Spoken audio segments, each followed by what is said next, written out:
Hoorah, Yahweh, Allah, Shalom, righteous family. Welcome back to TRU-TALK. And today we're going to talk about the number one rule in the street. Come on, we all know it. The number one rule is there ain't no rules. And also the number one rule is no snitching.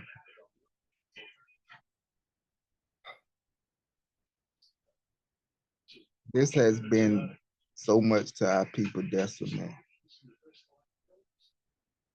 Because when it comes to honesty, when it comes to telling the truth, when it comes to holding people accountable, when it comes to people wanting to be held accountable, it all evolves around this no snitching code of the devil. And it forces people to be liars. And it forces people to be dishonest with a moral compass in themselves. And this rule of no snitching, there's really no honor in it, how people think it is. Now, the proper no snitching, which I don't know what happened. The no snitching was not to snitch on your homeboy when y'all commit a crime together. That's what snitching is. Snitching is if you and other people commit a crime and y'all get caught, do not tell to get your time cut down. If y'all all gotta go for 10, 15 years, then nobody say nothing. Let the police do their job. But usually there'll be one, usually the police really don't have no case. And they just need one to turn on everybody to put everybody away for 10 to 15, 20 years, while they only get 5 years, which if that person would have kept their mouth shut, all of them would have been home. Or all of them probably would have just done 5 years. So it was never no honor in that, because it's like we committing crime together. It's a rule that nobody want to go to jail for what we doing. You made up your mind to commit this crime, just like all of us made up our minds to commit this crime, no matter what the crime is. And then you gonna sell us out to cut down your time, but then what do you expect when you deal with thieves and people that are not real? If you're willing to do certain things, then you're willing to do anything to look after yourself. So the original not snitching, which is still in my book, is what snitching is telling on your homeboy, telling on your partner in crime when you are involved with the crime. But when you see somebody do something in the hood or in the suburbs or in public, no matter where you at, if you see somebody commit a heinous crime, but if it's done to you or a stranger or somebody you know, as a righteous, as a real nigga, you supposed to be able to say, yeah, this person did this to the cops and let the cops do their job.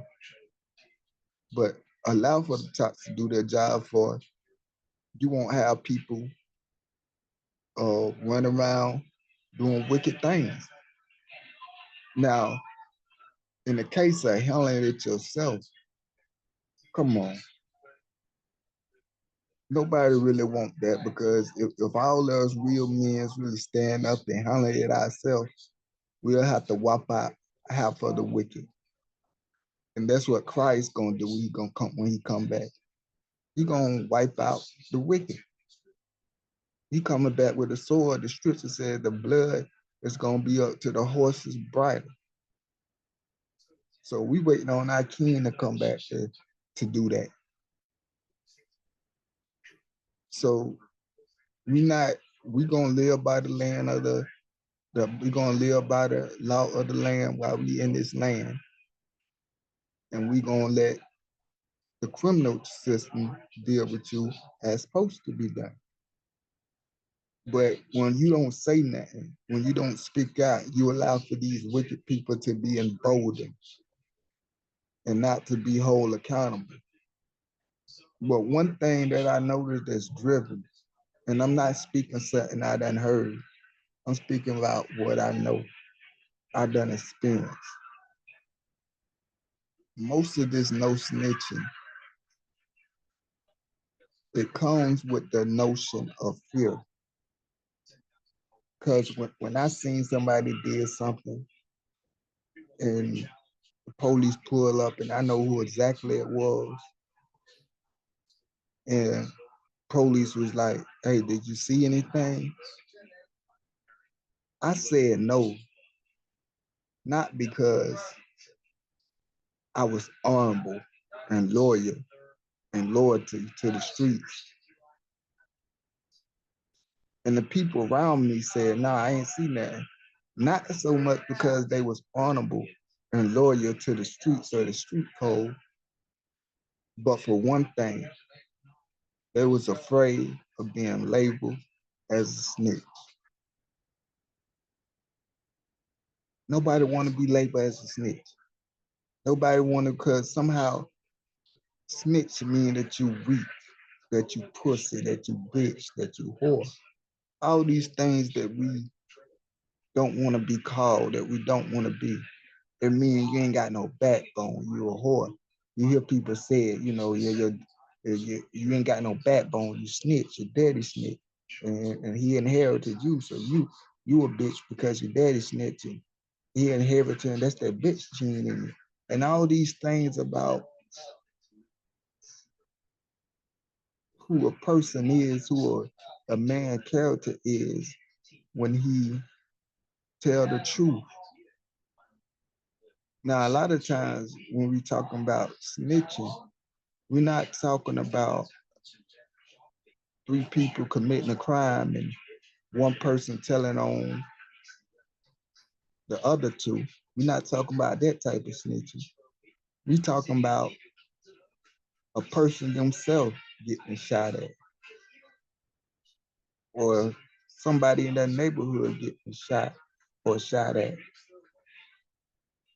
And we supposed to set our mouth and be quiet. And most of us do. Not because we real, not because we sticking to the code, because we the fear of being labeled a snitch.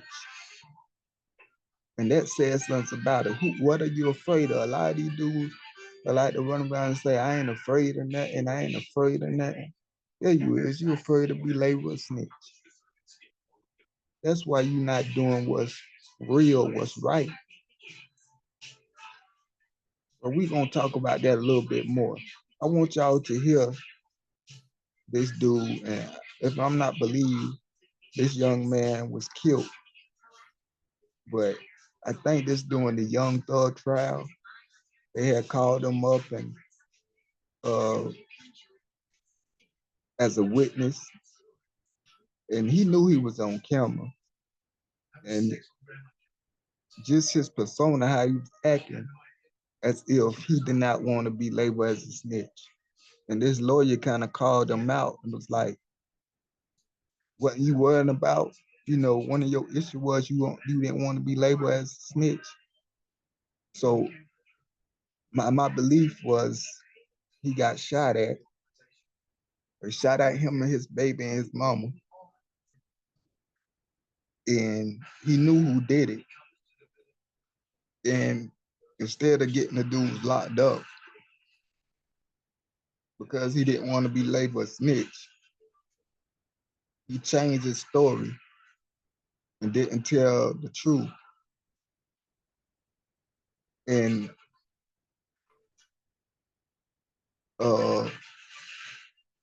down the line, he ended up dead. And he's not dead because he snitched. He's dead and he's not considered a snitch. But what honor does he have in his death? Is that you think he's dead? He left his kids, his potential wife behind, but you think he worried about at least I didn't snitch?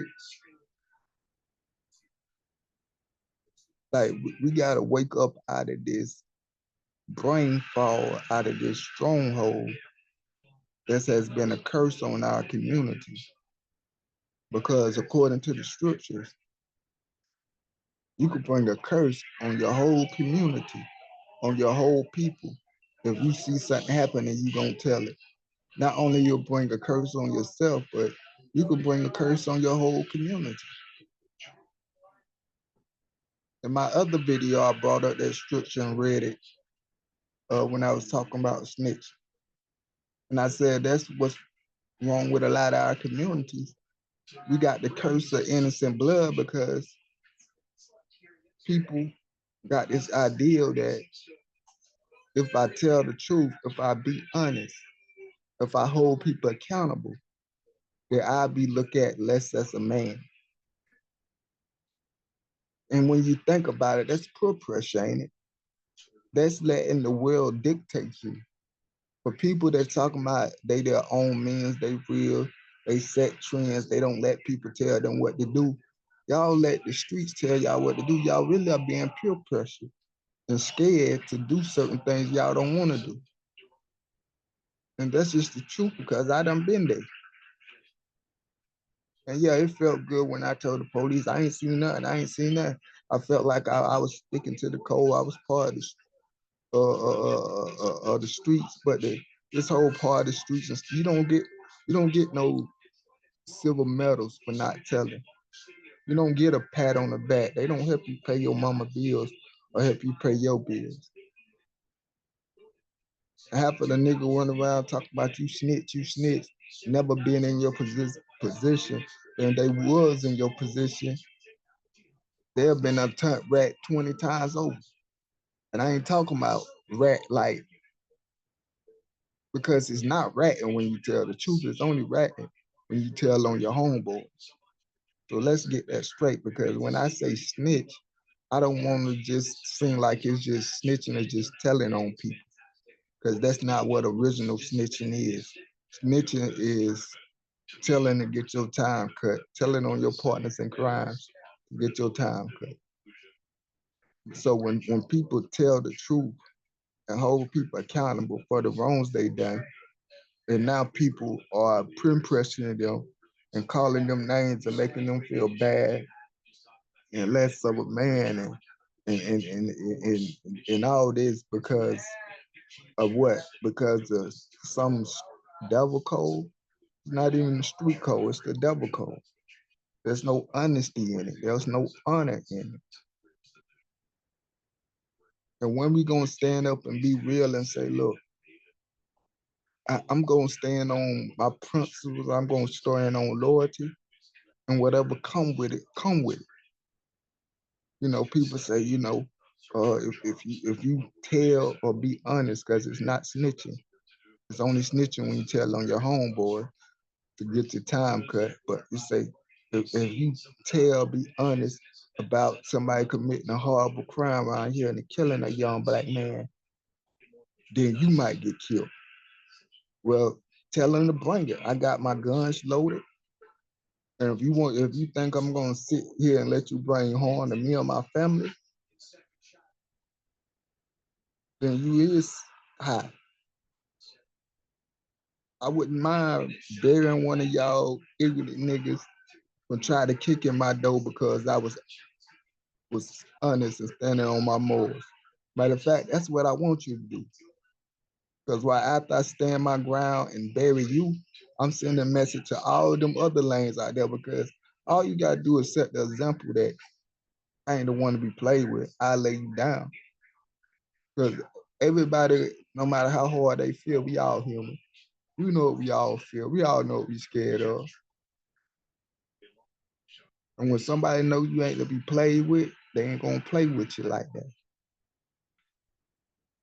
And yeah, I'd be happy to be a witness and say, okay, if you think it's sweet, and then come and kill me for me being a witness. Come on in and try. Just pray that the Most High is with you, because I'm praying the Most High is with me. If the Most High is with me and not with you, then it's nighty-night. And that's what I'm standing on, and that's what we should stand on. We should be men. We shouldn't be scared. The Father said that it's written, the apostle told us the Father has not given us the spirit of fear. So why would I be afraid of y'all cowards as being prepressers and scared to be honest and tell the truth because of how people gonna look and think of you? I'm too much of a man for that. Like Malcolm X, I would have died for telling the truth and standing on principles. Like my Messiah, Yahushua, Yahweh, I would have died for the truth, for saving my people, for righteousness, for doing a good cause. Then a lot of these cats out here dying for nothing. But let's just hear what Homeboy said.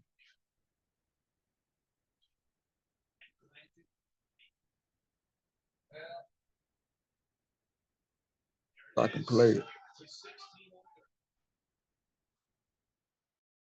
May take a little minute to pop up, but while it's loading, we're gonna hear why a lot of these cats. The ones that you saw. Are just fearful. Earlier, I asked you about whether you were concerned about being labeled a snitch. Do you recall telling Detective Copeland? Detective who? Excuse me, Detective Copeland. Detective Curry. Now I'm a detective. What? I made a mistake. Talking about Detective Mr. Copeland. I'm about to ask you a question. Do you recall telling the detective, I know if I tell you what's going on, they're going to be on record and all this here. And you're going to get him locked up, and you're going to get his discovery package.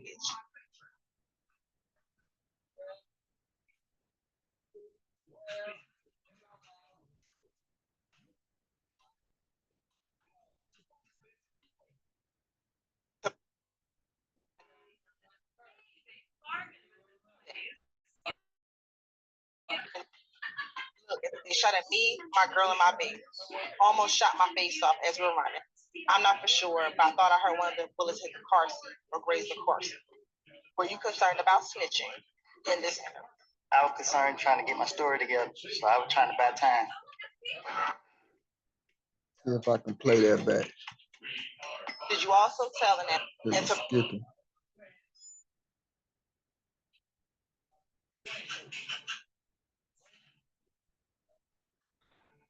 Prison and Florida.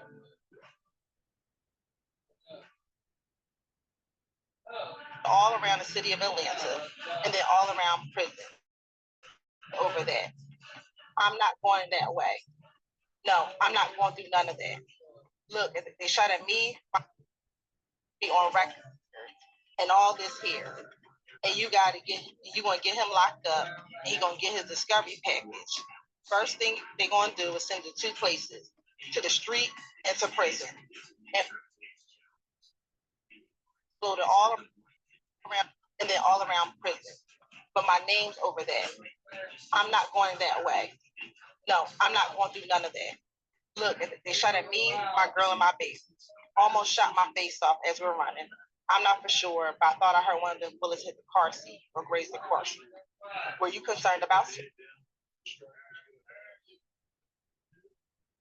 So it kept skipping and messing up, but basically the young man said, look, if I tell on him, yeah, he gonna get locked up. Y'all gonna lock him up. But first thing he gonna do when he get his discovery, if y'all know what that is, if y'all done had time but been locked up.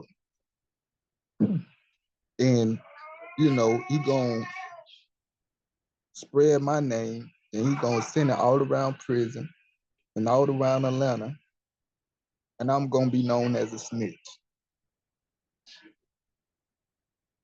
So and he just admit that the dude literally shot his face off in front of his baby and his baby mama. But he said the most thing he's worrying about is not being labeled a snitch.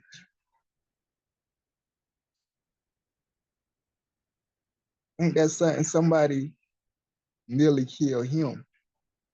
And if he do the right thing and say, this dude nearly killed me, and instead of killing him, I'm gonna have mercy and get him locked up. I'm gonna show him mercy that he wasn't willing to show me, but instead of killing him, I'm gonna get him locked up for what he done. And you consider wrong for getting a man that tried to kill you in front of your kids locked up. And it ain't even you get him locked up, it's him got himself locked up for doing it.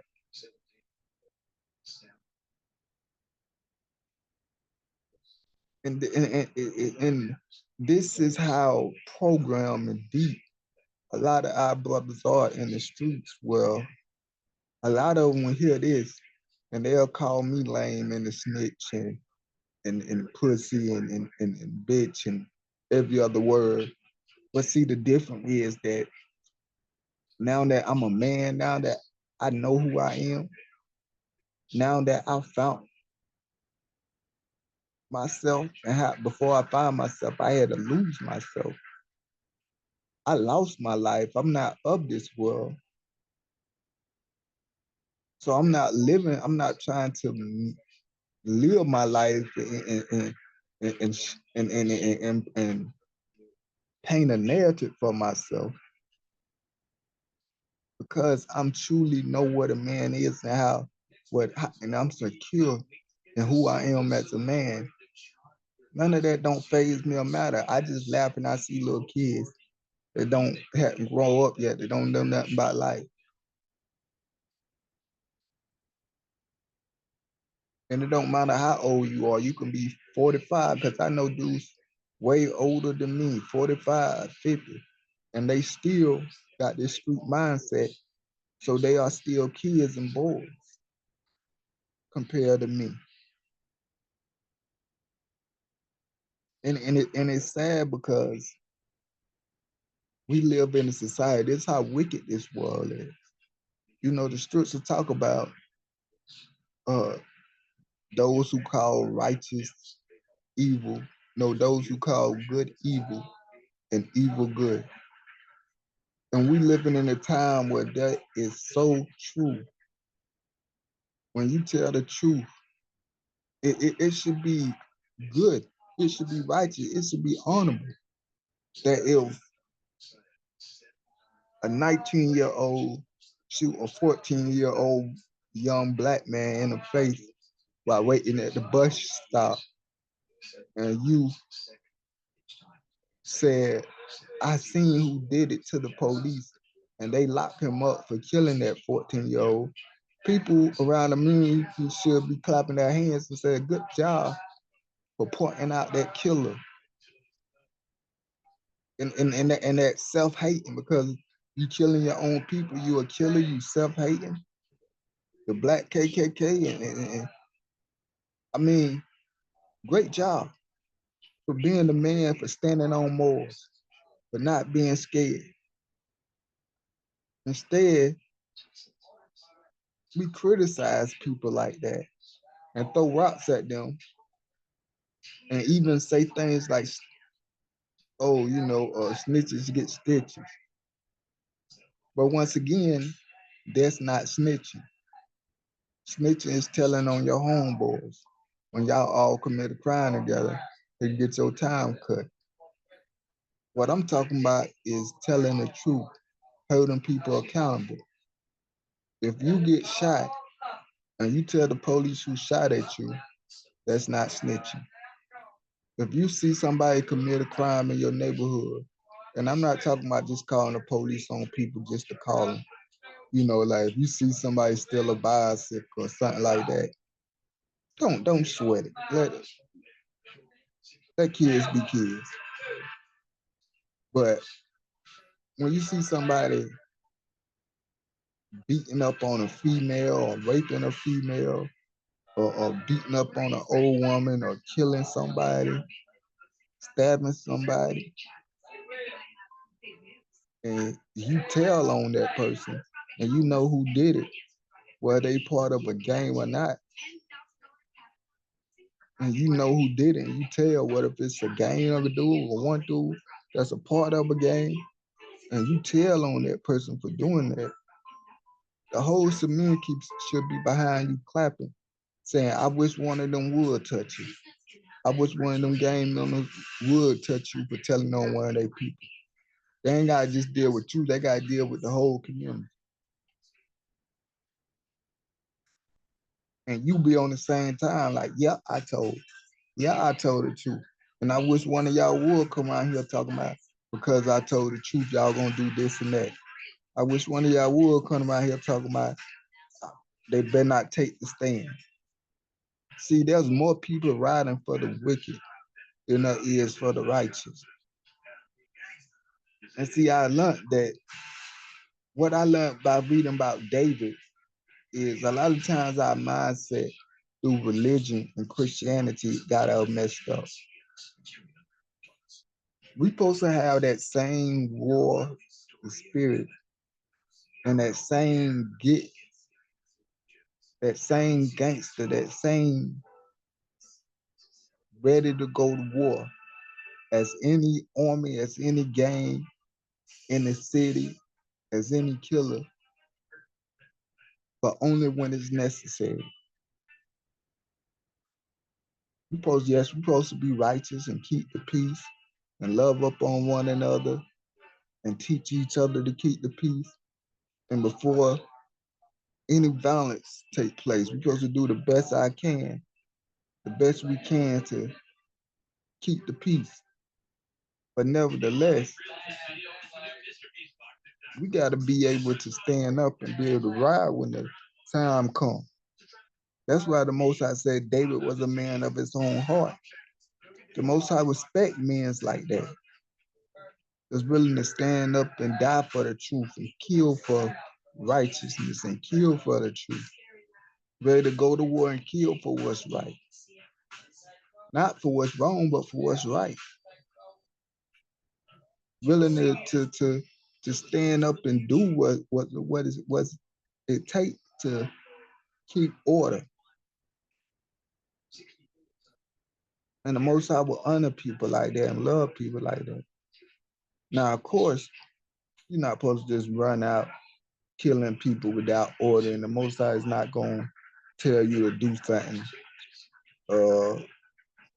that's go against his will or his laws, statutes, and commandments that's not up in line with righteousness. But nevertheless, that's how we should be. We should be man. We should be fearless. They should fear us because we God-fearing people. They shouldn't look at a God-fearing man and say, oh, he's weak because he's a God-fearing man. No, they should see a God-fearing man and fear us even more because a God-fearing man don't fear nothing but the Most High. And a God-fearing man is going to die and for his family, going to protect his loved ones on principle. And not on that, but because we right and light is consumed darkness, darkness don't consume light, and the Most High on our side, we already got the victory. But unfortunately, we don't live in a world where we got a bunch of righteous gangsters. We don't got a bunch of righteous men with balls. A lot of men just want to tuck tail and hide behind religion. And it's nah, you just a coward. Let's be honest. You ain't turning the other cheek. You just scared to fight. But nevertheless, where all my real mans at? Where all my real ninja at? Real ninja mean where all my righteous men at? That stand for something. That stand for morals and principles. that about righteousness, that about light and peace, and telling the truth and speaking the truth and protecting the truth and willing to die for what's right.